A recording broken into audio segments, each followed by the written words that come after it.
The Internet of Things. Who loves the internet? If you didn't put your hand up, get out.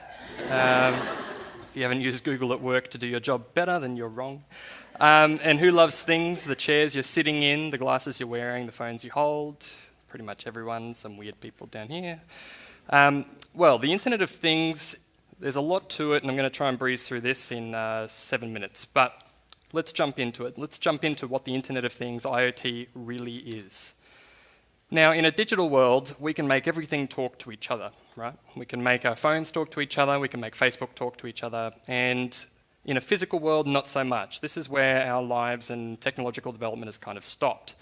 But now, we are able to build a network, so multiple, of physical objects, your chair, your table, your lounge, those Tim Tams in the fridge, that are connected to the internet. If you don't know what the internet is, and you're same weird people that said no, get out. It allows you to send, so you can create and transmit, receive, so that you can receive and interpret, and exchange data.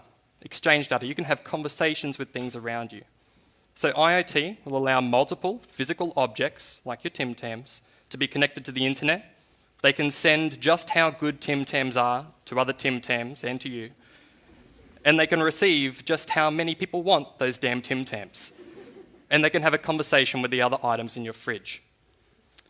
So we're entering a very exciting time where we will have chairs, couches, pretty much everything that's in your home connected to the internet, or at least to have conversations with things around you. Now, it's still very ominous, right? Even though we have a definition that I may or may not have gotten off Urban Dictionary.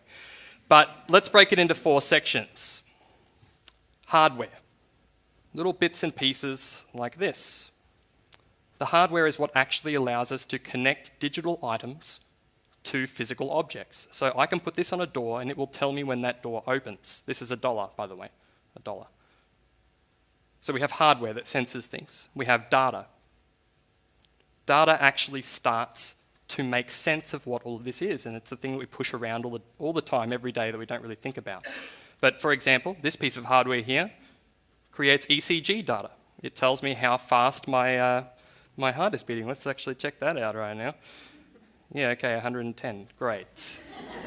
And essentially, this has also changed over the last 10 years. We used to push data around in heavy, kind of standardized formats. We're seeing a lot of different ways of doing this now. We see JSON strings.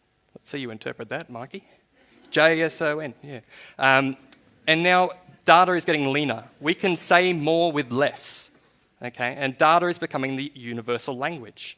Not English, not Chinese, not Auslan, but the universal language of things. And software. What do we do once we have that communication, once we have that piece of information? The software is what interprets it. It's what controls it. It's what analyzes it and allows it to do stuff. It's Facebook. It's your Instagram.